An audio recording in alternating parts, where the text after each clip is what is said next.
We're putting Alfie, a 17-year-old racing driver, through the strict conditions of a real UK driver's test. He's going to face 4 challenges set out by Richard from our drive, who also happens to be his driving instructor. But then we flip it. Alfie's going to take Richard out on the racetrack to see if he can handle the circuit. Oh!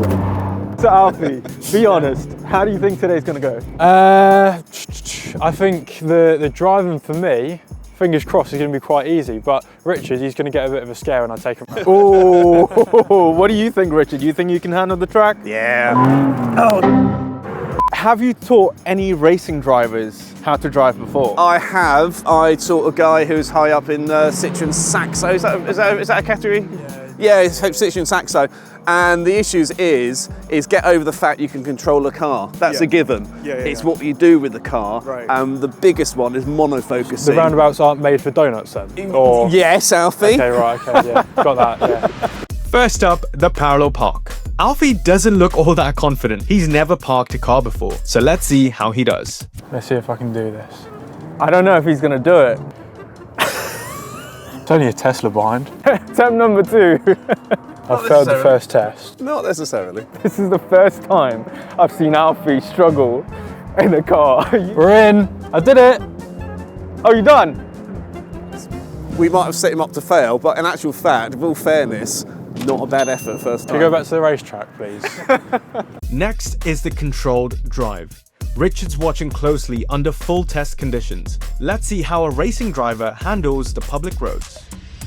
And just before we begin, I'm going to make sure that we're using a Nextbase dashcam to stay protected on the road. Click the link in the description or just scan this QR code to go straight to the website. So Alfie, this should hopefully be what you're really good at, right? Yes and no.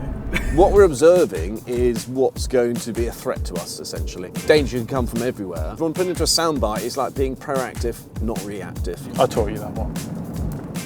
Have you not seen any of my videos on YouTube before? Slow until you can go. Rules are for fools, principles are for the wise. Use your ears to change the gears. Brakes to slow, then the gear to go. You're not owning that one. It's off. Red lines. Normally it's double yellow lines. What's the red line tell you? Buses can stop. You've read the highway code. I can't read whilst I'm driving. Well, this is true. Okay, nothing fail-worthy there. So that's another pass for Alfie. Stay tuned as later in the video, Alfie and Richard are swapping seats, and Alfie will be judging Richard on the racetrack. You need to keep it on the black stuff, because next time you spin, that's it, the day will be finished. This next test puts Alfie's road knowledge on the spot. He's already passed his theory test, but that doesn't make him safe. He needs 4 out of 4 to pass. Question number 1. What is the horn on your vehicle for? And give me an example. To notify other road users that you're there. Say if you were driving along and someone pulled out of a junction right in front of you, you might sound the horn just to let them know. Completely right. It's to warn someone of your presence when they can't see you. Can you overtake cars on the left? Well, you might think, oh yeah, he's going to get this wrong. Of course you can't overtake on the left because you drive on the left-hand side. But say you're on the motorway and there's a traffic jam and you're in the left-hand lane and the right-hand lane's going slower than you and you creep along past them, you're overtaking them, but you're still allowed to, yeah. Am I right? Yes and no. What you're talking about, of course, is Rule 102-168 of the Highway Code, isn't it, Alfie? Which basically means it's a should have, not a must have. There's no specific law. So you only pass on the left if it's congested traffic. See, that's exactly what I said, yeah. How do you tell the speed limit if there are no signs? Road markings, what's it, street lamps maybe, might indicate. Street lamps, what does that mean? If there's not signs, then it's 30. Street lamps equals 30. Absolutely, default speed is 30 miles an hour. All right, you got that one. Yes. Oh yeah, what about Wales? Wales, they don't get up to 30 miles an hour because they're in the sea. So probably quite a struggle for them to get to 30 miles an hour on land. What's the national speed limit on a single versus dual carriageway? I'm not too sure. I'm going to say single carriageway 60 miles an hour, dual carriageway 70. What brings you to that conclusion? There's more lanes on a dual carriageway, so I don't know. That one's, I've got that one wrong. Yeah, your answer was actually right. Yeah. 4 out of 4. Alfie is really smashing these tests. The final challenge is the forward bay park. It sounds easy, but get your spacing wrong and it falls apart fast. How hard can it be? It's only a car parking space. So, nice and slow, you can see You got the Alfa Romeo there, so bring your shoulders up to the line on the left side of the car. Okay. Don't know where he's going. There's not much space there, is there? We might have overdone this a little bit. Richard, you've been telling me the wrong thing. Not yet. I thought he would have started turning by now, but he hasn't. It's there now. Shoulders there. Yeah, now it's full I on. think he's trying to park in the same space as that Tesla. Hit the Tesla. Okay, you got a lot more space there yet. I mean, I'm glad it's not a time challenge because Right, get on the brake. Ah, you got it, you caught it, well done. it's taking a while. Turn it in, and there we go. And that's how you park between two cars. Done.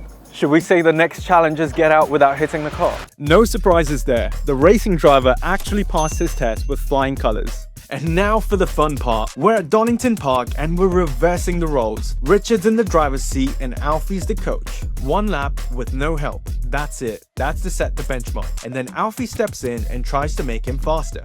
Let's see how much time he can actually gain with a bit of coaching. And keep watching because Alfie then takes revenge on his instructor. Whoa! Exciting, I want to get out there, genuinely. Hopefully the car will look the same coming back as it did going out.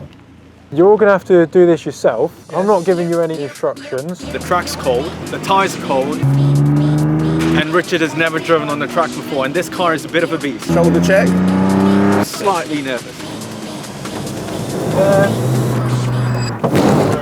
Brake, right. Sorry. Oh, sorry. Get going. Turn right. Just be easy with that throttle. Okay. Okay. Yeah, a bit easier, shall I? Just hands on the steering wheel like a racing car. Like that? Yeah, no, lower, like a racing car. Yeah, that's it. Yeah, you can let them go past. Yeah. You can use a bit more brake if you want. Right, counter steer, counter steer.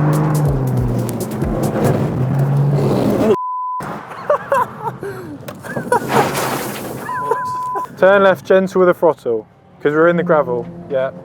Gentle, gentle, gentle. Keep turning. Sorry. Oh, sorry. It's okay. Oh dear. It's very slidey. Come on.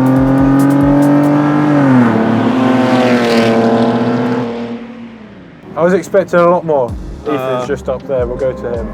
How's that motivational speech course you've been doing going, by the way, Alfie? Motivate, well, I call it constructive criticism. Constructive? Yeah. I honestly think I've seen faster driving from my grandma. That was appalling. You can tell he's a driving instructor. Wait, did you lose the rear end? I think I nearly lost my rear end. The time for your first time lap was 2 minutes. Yes? And Two's good. 50 seconds. Oh, okay, what should Retire. it be? The thing is, that was your first lap with absolutely no coaching Yes. whatsoever. Now, Just be Alfie's moaned gonna at. be sitting in there, telling you exactly what you need to do, and let's see how much quicker you can go and how many seconds you can shave off. First of all, can you grow some balls before we get in the car? Emotional damage. Oh, that's just rude, isn't it? Go on, get Wait in. till your next bloody Get in. lesson. Right, this is your time lap, let's go. You gotta keep on going. Don't go off that throttle. Keep going, keep going, keep going, keep going, and start to brake. Tuck it to the left, and then get turned in, turn in, turn in, turn in. Wait, wait, wait, wait, wait, and then power all the way through. Go, go. Oh, shit. Did power? What happened there, Alf? I think we can have a second attempt. I'm sure you know why you're in. Respun. Every time you go out, you go off. You need to keep it on the black stuff. Yeah. Just stop pushing so hard. Just take it easy because next time you spin, that's it. The day will be finished. Got a black flag. Last warning, if I come off the track one more time, I'm banned. I think my driving career is over. I'm a bit lost for words, you know. I don't think I've ever been in a car with someone that spins so many times. Like, it's almost like we're doing ballet or something. You should take up ballet rather than driving cars. In Richard's defence, the car is pretty hard to drive. It does like to spin around. I think I put the foot down a bit too quickly. Well, apart from the racing line and the speed of the throttle, it was really good. Apart from the racing bits, yeah, it's really good. Yeah, yeah. I timed that, but you were meant to coach him to go quicker, Alfie, but somehow you've done the opposite. I think some people are just uncoachable. You can't blame the driver if the navigator gives crap directions He is doing something right. for getting lost. Every racing driver should have a book of excuses, and that's the first one. Fair play, fair play. Things didn't go exactly to plan. Richard picked up a black flag after a few too many spins. So we called it.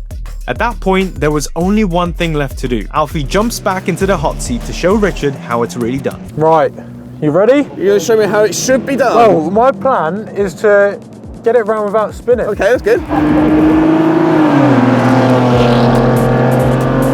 There you go. And get it tucked in, nice and tidy. Very understeering. You got round. That's your time, well, that's over there. I'm scared of this corner in the car.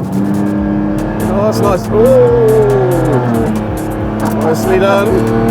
You're looking very nervous there, Richard. I'm all right. Cool gravity. Oh. Is that deliberate? Not quite, no. Oh, I'm scared of this car. Don't go so fast then. It's a scary car.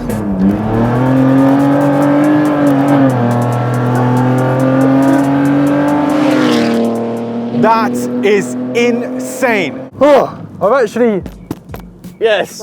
So, Richard, does it feel good to be out of the car? Well, there is a very, very thin line between excitement and yourself. Where were you? I think, Alfie, we're over there somewhere. I feel something and I don't think it's safe in that car. Really? You built it? It feels like a death trap. I mean, it's all up to standard, it's just very scary. Honestly, I think that's the first time I've ever felt scared driving a racing car. Yeah, that was there. Listen, I have a job where 17-year-olds try to kill me on a daily basis. My pleasure is a motorbike that has a 62 times more chance of dying in the car. That was up there! I'm going home to watch Countdown. See ya. Well, do you want to know the times? Go on. What do you reckon you've done? I don't think it was that fast because we spent most of the lap sideways. Yeah, crabbing. Yeah. 2 minutes 19. Oh, so only half a minute faster than you then. Amateur 250, was it? 250. 250. Yeah. I'm a professional racing driver. That's basically like us being on a trip all the way from London to Scotland, me being at Scotland and you still being in London. So, what I think we should do is have Alfie stick to the racetrack and have Richard stick to the road. Thanks for watching. Thank you.